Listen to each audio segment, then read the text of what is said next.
Right. They ranked brother Jared Goff as the #1 quarterback in the NFC North. Um, I'm not surprised, but you had people saying that Jared Goff was the worst quarterback in the NFC North. And when it comes to Jared Goff, nobody likes to quote statistics when it comes to Jared Goff. That's the wild thing. When it comes to Jared Goff, statistics go out the window. And also they rate him as a top 10 quarterback. Statistics go out the window. And I think Detroit Lions fans are so spoiled by the fact of having Matthew Stafford and having Jared Goff. They forget the Mike McMahon days, the John Kitna, the Drew Stanton days, the Charlie Biatch, Andre Ward, Rare, Rodney Pete days when they didn't have stability at the quarterback. What was the dude from I forget his name. But you forget y'all got spoiled. Detroit got a real solid quarterback, and the people are like, well, you can't win the Super Bowl with Jared Goff. They won one with Sam Darnold, G. You want to know what it's not like to have stability at the quarterback position? Ask the Miami Dolphins, ask the New York Jets, ask the New York Giants, ask a lot of different teams that are killed to have a Jared Goff. Detroit Lions quarterback Jared Goff ranked as the top signal caller in NFC North in a recent poll of executive and coaches. According to ESPN, the 31-year-old came in the rank 9th behind Josh Allen, Patrick Mahomes, Joe Burrow, Lamar Jackson, Dak Prescott, Justin Herbert, and Drake May. To be honest, I like him better than Drake May. I think Drake May is eventually going to be better. I like him better than Justin Herbert. I like him better than Dak Prescott, honestly. So, in my opinion, I think Drake May is going to be great. Justin Herbert, I liked him come out of Oregon, and I think maybe it's the situation he in L.A. with the Chargers. But Goff is better than Herbert. Herbert just gets so much hype. He better than May as of right now, and he better than Dak Prescott. Dak Prescott ain't shit. So, in my account, he would be what? 1, 2, 3, 4. I would have him the 5th best quarterback based on their rankings.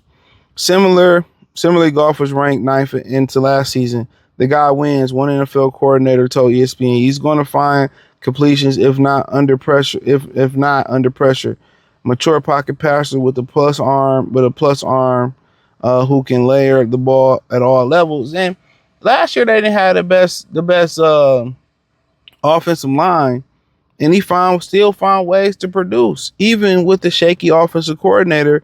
Some may say. If anything, he proved last year that he was more than Ben Johnson. He was more than a. But NFL in the last 2 years, former #1 pick has tossed 9,193 yards and 71 touchdowns in the last 2 seasons. As insider Jeremy Fox explained, only 4 quarterbacks have had 4,500 more passing seasons than Goff, and that's Breeze, Brady, Matt Ryan, and Peyton Manning. That's quite the class for Goff, whose consistent Pro Bowl performances have overshadowed the Rams, disregarding him for Stafford in 2021. Bears quarterback Caleb Williams came in ranked 10th, while Jordan Love earned an honorable mention. So, so like I said before, people continue to hate on Goff because he's consistent. Whether they had offensive line problems last year, he lost the best center in the game. He had a geriatric left tackle. We can go on and on and on.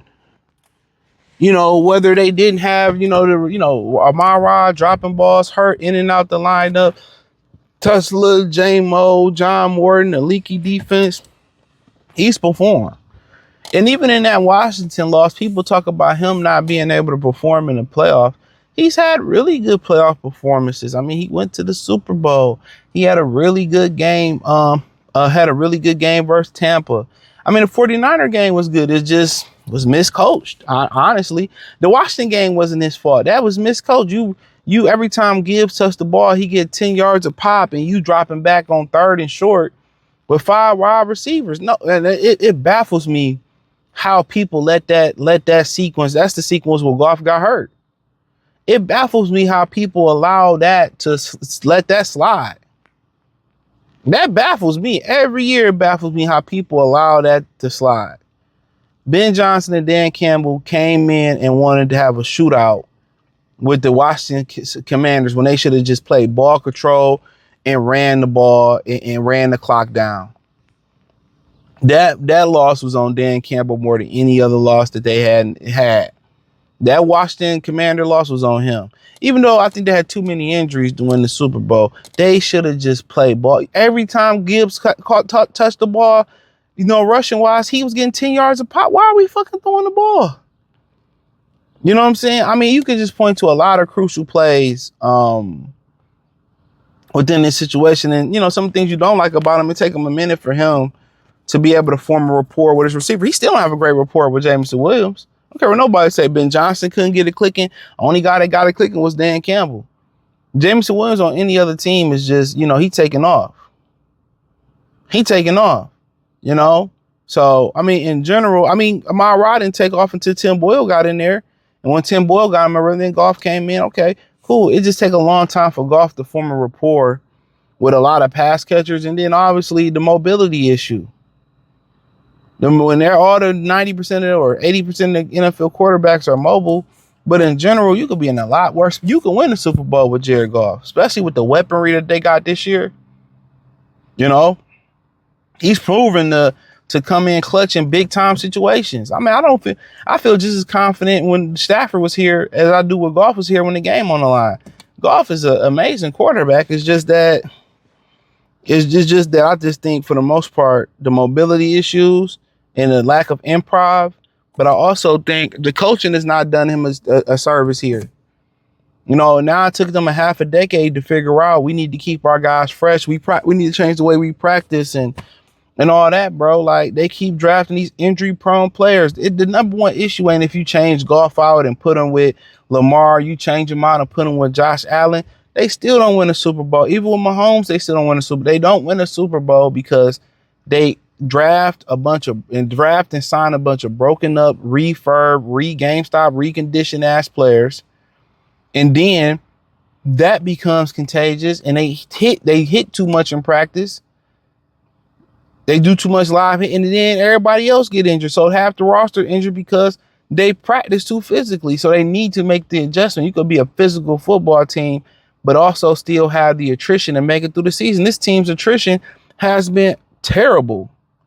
That's why they haven't won a Super Bowl. It's not Goff's fault. Their attrition has been terrible. How they can keep their players in great conditions are terrible. Now, in general, Caleb Williams is coming. No diddy.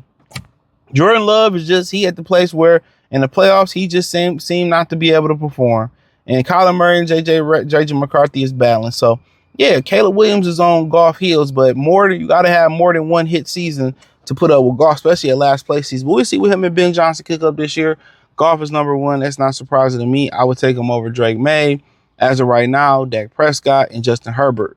But Drake May is probably going to separate himself this year from a lot of quarterbacks. But hey, Herbert would too if he wasn't in LA. But hey, find me on X, Facebook, Kick, Twitch, Instagram, Spotify, Anchor, Cash App, Venmo, PayPal.